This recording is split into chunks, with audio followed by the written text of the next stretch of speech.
Bro మనం ఒక cinema తీద్దాం బ్రో. ఏం సినిమా? థియేటర్లో ఆడేది ఇంకేం సినిమా? మన సినిమా థియేటర్లో కూడా ఆడుతుందే. టైటిల్ ఏంది? టైటిల్ మంచి సినిమా. మంచి సినిమానా?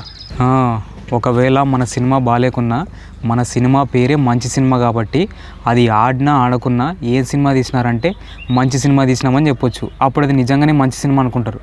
కరెక్టే. ఎవడైనా థియేటర్లో ఏం సినిమా చూసినావు అని అంటే మంచి సినిమా చూసి వచ్చినా అని చెప్తే అది నిజంగానే మంచి సినిమా అని ఇంకొకటి చూడనీకే పోతాడు. అదే కదా ప్లాను. మన సినిమా పేరే మంచి సినిమా కాబట్టి ఫ్లాప్ అయినా సరే అది మంచి సినిమానే. ఎక్సలెంట్. టైటిల్ తోటే సగం సినిమా బ్లాక్ బస్టర్ అయింది. స్టోరీ ఏందో చెప్పు. ఓపెన్ చేస్తే ఒక పల్లెటూరులో హీరో ఇంటి ముందు ముగ్గేస్తుంటాడు. హీరోనా? హీరోయిన్ కదా ముగ్గేసేది. అవును, కానీ మన సినిమాలో జెండర్ డిస్క్రిమినేషన్ ఉండదు. ఎంతసేపు హీరోయినేనా ముగ్గేసేది, హీరో కూడా ముగ్గులేయాలా. కరెక్టే. జెండర్ ఈక్వాలిటీ ఉండాలా, హీరోలతో కూడా ముగ్గులు వేపియాలా. అట్లా మన హీరో ముగ్గేస్తుంటే అతనికి సడన్గా దూపకైతుంది. పొద్దున్నే దూపకెందుకు అవుతుంది? పొద్దున్నే అని ఎవరు చెప్పినారు? ఇంటి ముందు ముగ్గు పెట్టేది పొద్దున్నే కదా. అది వేరే సినిమాలో. మన సినిమాలో మాత్రం హీరో మిట్ట మధ్యాహ్నం ముగ్గేస్తుంటాడు. మిట్ట మధ్యాహ్నం ఎందుకు? ఎందుకంటే అతను అప్పుడే లేచినాడు. అతను ఎప్పుడు లేస్తే అప్పుడు ముగ్గేస్తాడు. టైంతో సంబంధం లేదు. ఒకవేళ అర్ధరాత్రి లేస్తే అప్పుడు కూడా ముగ్గేస్తాడు. అదే మన నెక్స్ట్ సీన్. హీరో అర్ధరాత్రి లేచి ఇంటి ముందు ముగ్గేస్తుంటాడు. సరే, నెక్స్ట్ ఏముంది, ఇంటర్వెల్ అంతే. అప్పుడు ఇంటర్వెల్లా? అప్పుడే అంటవేంది, సినిమా స్టార్ట్ అయ్యి 1:30 అయింది. ఎప్పుడైంది? ఇంట్రడక్షన్లో హీరో ముగ్గేస్తాడు. ఆ ముగ్గు ఇంటర్వెల్ దాకా వేస్తూనే ఉంటాడు. అట్లాంటావా? అయితే ఓకే. ఇంటర్వెల్ లోపు ముగ్గు వేయడం సగమన్నా కంప్లీట్ అయిందే? అయింది కదా. ఇంట్రడక్షన్లో సగం, ఇంటర్వెల్ దాకా సగం, క్లైమాక్స్లో మొత్తం కంప్లీట్ అయింది. సినిమా అయిపోయింది. అంతేనా? మధ్యలో హీరోయిన్, విలన్, సాంగ్స్, ఫైట్స్ ఇవన్నీ ఏం లేవా? అవన్నీ ఏం లేవు. హీరో ఇంట్రడక్షన్ నుంచి ఎండింగ్ దాకా ముగ్గేస్తూనే ఉంటాడు. అదే సినిమా. మొత్తం 2 గంటలు ముగ్గు వేస్తూనే ఉంటాడా? 2 కాదు, మొత్తం 3 గంటలు ముగ్గేస్తూనే ఉంటాడు. అంత టైం ఎందుకు? ఎందుకంటే అది 3 చుక్కల ముగ్గు కాబట్టి గంటకో చుక్క పెట్టినా 3 చుక్కలు పెట్టడానికి 3 గంటలు అవుతుంది. అదే సినిమా. అంత ఓకే, కానీ ఈ స్క్రిప్ట్లో వైలెన్స్ మిస్ అయింది. ఫైట్స్ లేవు. ఫైట్స్ ఉంటేనే ఆడియన్స్కి బోర్ కొట్టదు. అట్లా అంటావా? అయితే ఫైట్స్ కూడా పెడదాం.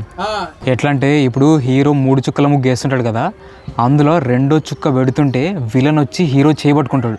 ఎందుకు? ఎందుకంటే హీరో ముగ్గు వేసేది వాళ్ళ ఇంటి ముందర కాదు, పక్కింటి వాళ్ళ ఇంటి ముందర. సరే, కానీ పక్కింటికి విలన్కి ఏంటి సంబంధం? పక్కిల్లు విలన్దే. నా పర్మిషన్ లేకుండా నా ఇంటి ముందే ముగ్గేస్తావా అని విలన్ హీరోని ఆపడానికి ట్రై చేస్తాడు. ట్విస్ట్ అదిరింది. నెక్స్ట్ ఏం లేదు, ఇంటర్వెల్ అంతే. మళ్ళీ ఇంటర్వెల్లా? మరి ట్విస్ట్కో ఇంటర్వెల్. మొత్తం ఎన్ని ఇంటర్వెల్స్? సినిమా మొత్తం 3 గంటలు. గంటకో 10 ఇంటర్వెల్స్ వేసుకున్నా సినిమా మొత్తం 30 ఇంటర్వెల్స్ ఉంటాయి. 30 అంటే మరీ తక్కువ. రౌండ్ ఫిగర్ 42 పెడదాం. సరే, మొత్తం 42 ఇంటర్వెల్స్. ఇందులో 32వ ఇంటర్వెల్ కాడ ఒక డైలాగ్ ఉంటుంది. నీ ఇంటి ముందు పెగ్గేస్తే తప్పు కానీ ముగ్గేస్తే తప్పేంద్రా అని హీరో రెచ్చిపోతాడు. ఆ డైలాగ్ చెప్పి మన హీరో విలన్ ముఖం మీద ముగ్గుతోన కొడతాడు. అప్పుడు విలన్కి కోపం వచ్చి అక్కడి నుంచి పారిపోతాడు. పారిపోతాడా? విలన్కి కోపం వచ్చి తిరిగి కొట్టాడా? కొట్టడు. ఎందుకు? ఎందుకంటే ఇందులో విలన్ తేడా. మళ్ళీ ట్విస్టా? ఇదే ప్లాట్ ట్విస్ట్. విలన్ తేడా అని అప్పటి వరకు విలన్ కూడా తెలుసుండదు.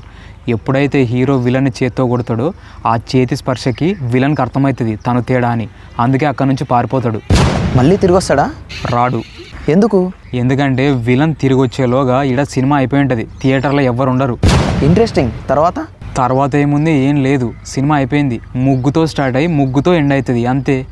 ఓకే, మరి షూటింగ్ ఎప్పుడు స్టార్ట్ చేద్దాం? నువ్వు ఎప్పుడంటే అప్పుడే. నాతో ఏం అవసరం? నీతోనే అవసరం. ఈ సినిమాలో నువ్వే హీరో.